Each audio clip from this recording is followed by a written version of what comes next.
Piroxicam.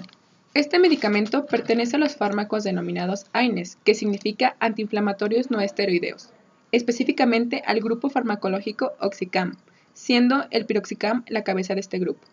Las propiedades que se le atribuye son antiinflamatorias, analgésicas, antipiréticas y antiagregante plaquetario. Farmacodinamia o mecanismo de acción. Cuando ocurre un daño a los tejidos en nuestro cuerpo, existen mecanismos bioquímicos que se activan produciendo factores de inflamación, dolor y fiebre.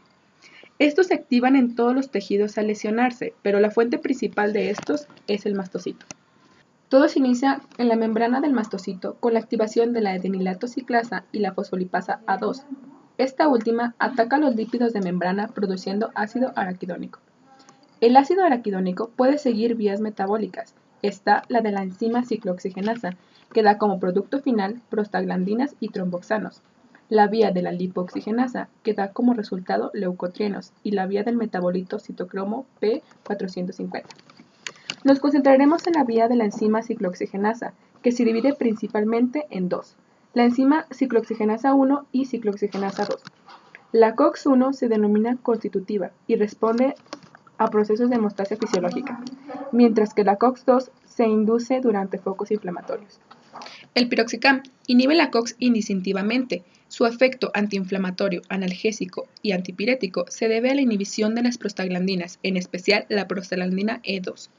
Las prostaglandinas liberadas por la inflamación, mayormente la prostaglandina E1 y la prostaglandina E2, aumentan la sensibilidad de las terminaciones nerviosas libres, denominadas nociceptores, a través de canales iónicos. También la prostaglandina E2, a nivel central, ejerce un bloqueo sobre la transmisión glicinérgica de carácter inhibidor, con lo cual aparece un estado de hiperexcitabilidad. Al bloquear la COX-2, impide el bloqueo de la transmisión inhibitoria y restaura la sensibilidad. Además, impide su acción sensibilizadora en los nociceptores, disminuyendo la acción algógena de otros mediadores allí liberados, como la histamina o bradicinina. Esta misma prostaglandina E2 es mediadora de la fiebre en una fase más diferida. Al bloquearla, se observa su efecto antipirético. Al inhibir la COX-1, se produce un efecto antiagregante plaquetario, pues disminuye la concentración de tromboxano 2, que es responsable de parte de los mecanismos que constituyen la agregación plaquetaria. Además, el piroxicam inhibe la protogluconasa y la colagenasa en el cartílago, mecanismos que contribuyen a su eficacia como antiartrítico. El piroxicam se administra por vía oral. Su absorción gastrointestinal es muy rápida, aunque puede haber presencia de alimentos, esto solo retrasa, pero no reduce su biodisponibilidad. Las concentraciones sanguíneas máximas se alcanzan de las 3 a las 5 horas. Cuando se administra de forma habitual, la concentración en fase de equilibrio se alcanza de 7 a 12 días. El piroxicam se une extensamente a las proteínas del plasma, siendo del 99%. Al distribuirse al líquido sinovial, alcanza aproximadamente del 40 al 50% de la concentración plasmática. El piroxicam se excreta por la leche materna, siendo la concentración en la leche del 1% de las plasmáticas. Se metaboliza extensamente en el hígado, siendo metabolizado el 50% por hidroxilación y conjugación, y sufre una importante recirculación enterohepática que condiciona una semivida prolongada de 30 a 60 horas. La eliminación es principalmente renal, siendo del 60%. El 5% restante de una dosis es eliminada por la orina y las heces sin metabolizar. Está indicado para el tratamiento sintomático agudo o crónico de la artritis reumatoide, la artrosis o la espondilitis anquilosante. Debido a su lento comienzo de acción y estabilización de sus concentraciones, es más discutible su uso en el tratamiento de ataques agudos de gota o pseudogota, trastornos musculoesqueléticos agudos y dismenorrea.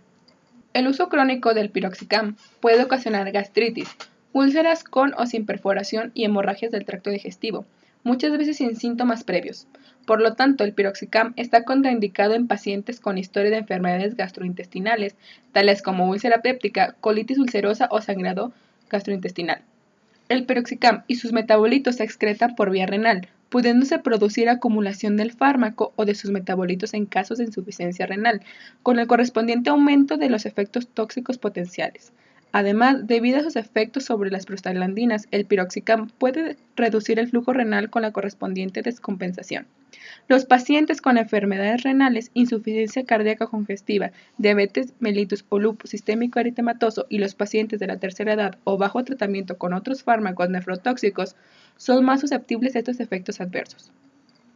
El piroxicam se puede utilizar con precaución en pacientes con coagulopatías o hemofilias debido a sus efectos sobre la función plaquetaria y la respuesta vascular a las hemorragias.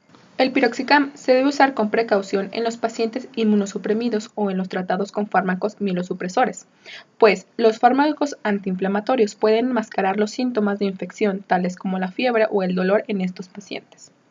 Los pacientes con enfermedades hepáticas preexistentes tienen un mayor riesgo de desarrollar complicaciones durante el tratamiento con piroxicam.